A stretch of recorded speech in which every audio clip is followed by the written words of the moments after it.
Today I want to talk about the ego and acknowledging the ego and understanding the ego and understanding how it works and how it interacts and understanding the beauty of the ego. Um, Firstly, I think you have to acknowledge the fact that you exist in duality. There is obviously, I guess, when you engage your desires or you lose sense of self-control, or you get into a place where you are overindulgent, or you get into a place where you are puffed up, or you get into a place where you think all that you are is of your own volition. And I think you have to be aware that those are some of the symptoms, those are some of the elements of your ego. Pride, you know.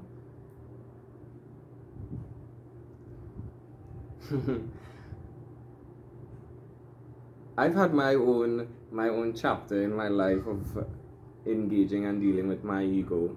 I like to call my ego Charlie, and I call it by a different name because I feel as though sometimes I'm in opposition with Iran and my ego.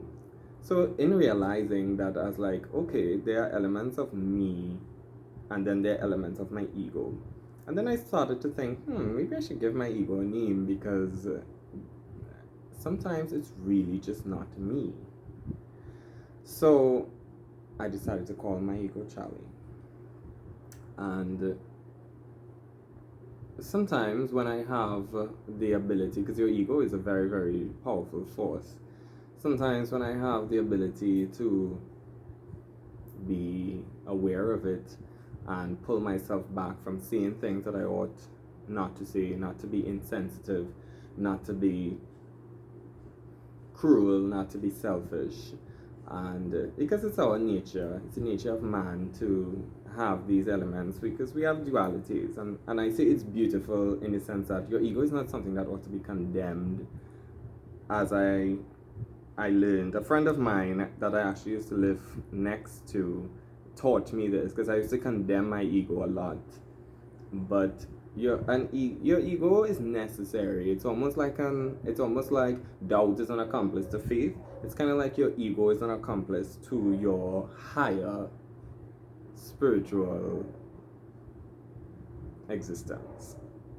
So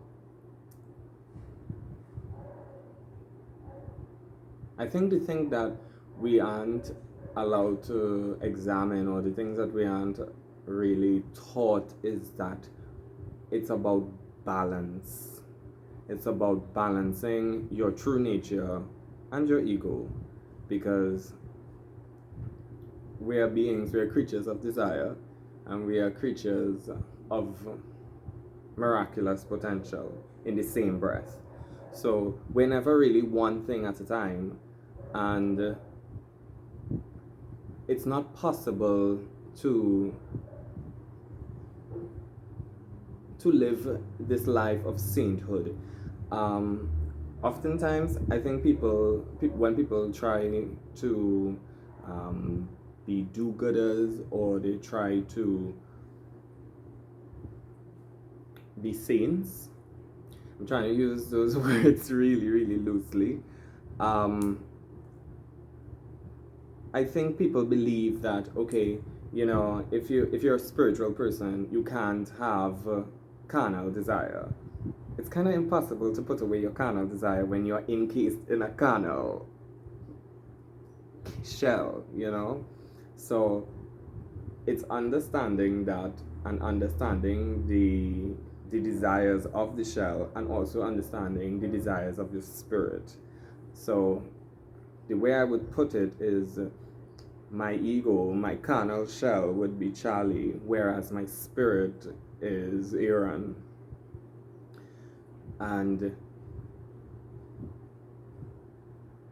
you can choose to engage the ego, you can choose to sometimes just sit back and watch it and love it. Because I really think your ego needs love. And I also find that your ego speaks most of the times about the things that it knows. I know, and I want.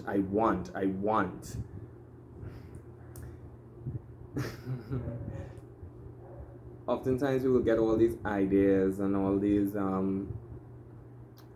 all these profound inclinations of, you know, what it is we want and what people are and how we see the world. And I think oftentimes the ego is judging everything. It's judging everything, and it's always living in anticipation and in constant need of stimulation. Whereas when you're in a state of, I guess, higher spiritual ascension, you could be free of the anchors that your ego places on you, on your spirituality. And I say that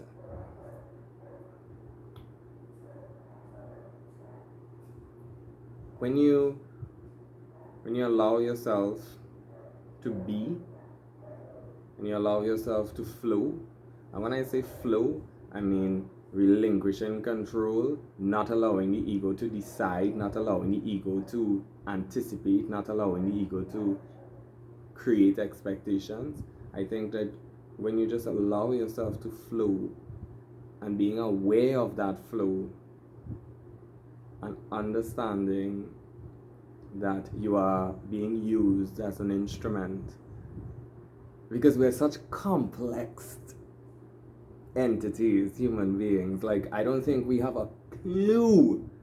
We don't have a clue. I don't think we even, it's like 1/8 of the brain truly understands the concept of what we are. And we're so incredible.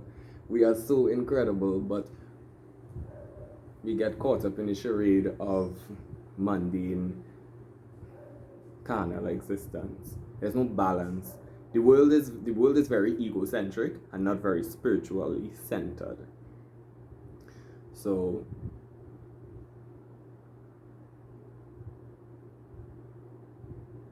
take some time and examine your ego. I'm not saying that your ego is bad, but too much. You have to find the balance. It's kind of like balancing your brain, the desires of your brain, and the desires of your heart. Balancing what your brain knows versus what you feel. Balancing emotions with logic.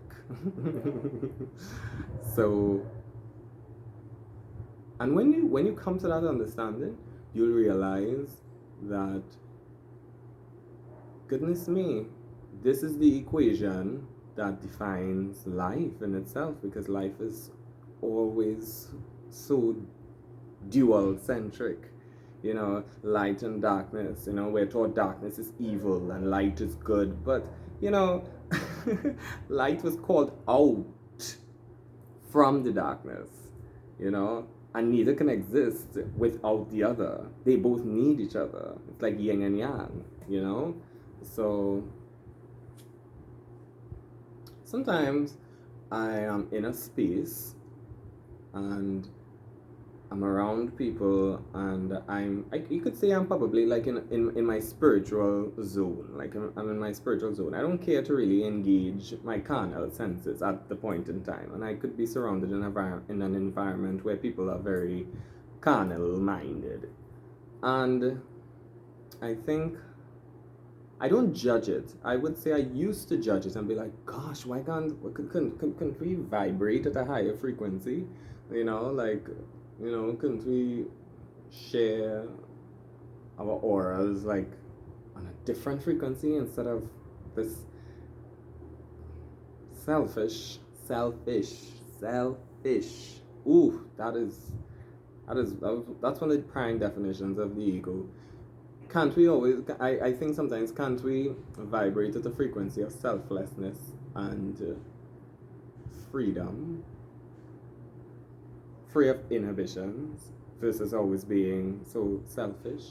And I'm in an environment and I'm in a space, particularly like if you go to a bar or something, and you know the energy in the room is very egocentric, and then sometimes I just sit back and I just observe and I don't really engage, and I've been told, oh gosh, Aaron, you're so stuck up and standoffish, and people perceive me as arrogant, and I'm like, no, it's not that.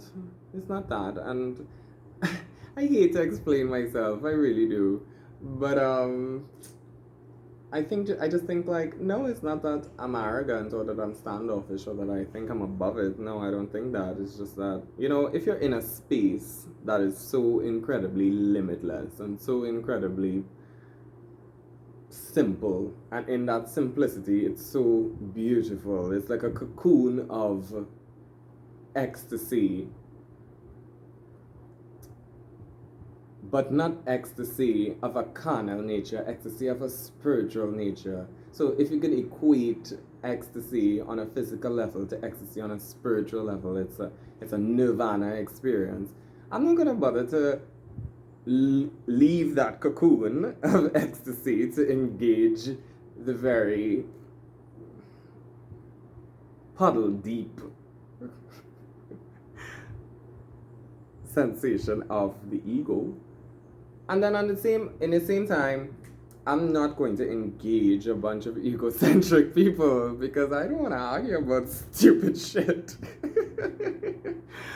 So, you know, and there's a piece in it, and one of the things that I've come to find along my journey and my time here on earth is that there really is no treasure greater than peace.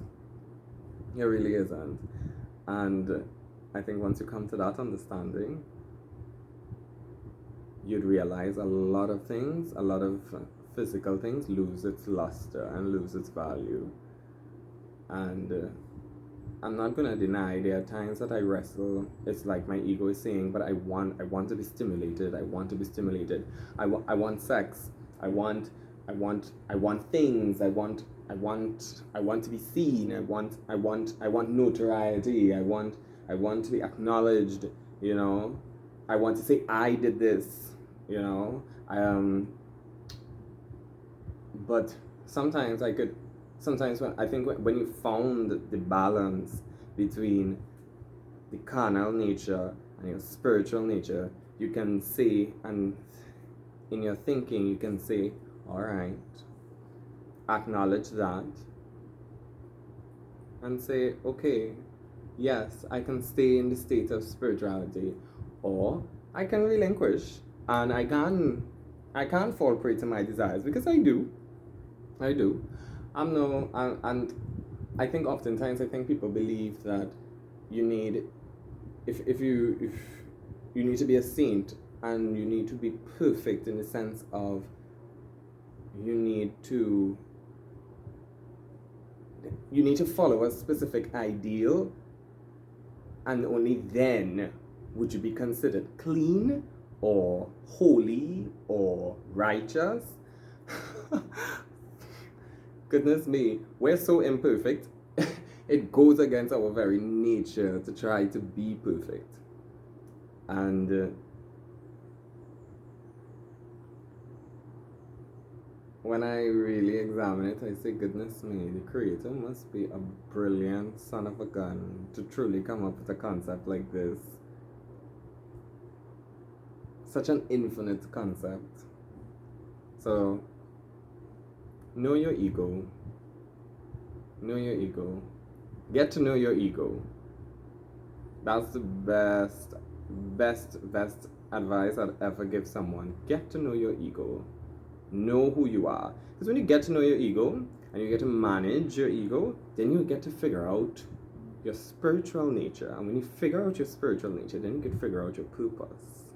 And when you figure out your purpose, ooh. Goodness me, you will become so content with simplicity and content with your natural vibration, because everybody vibrates at an optimum frequency, their own specific optimum frequency. And when you find that optimum frequency, goodness me, you'll experience something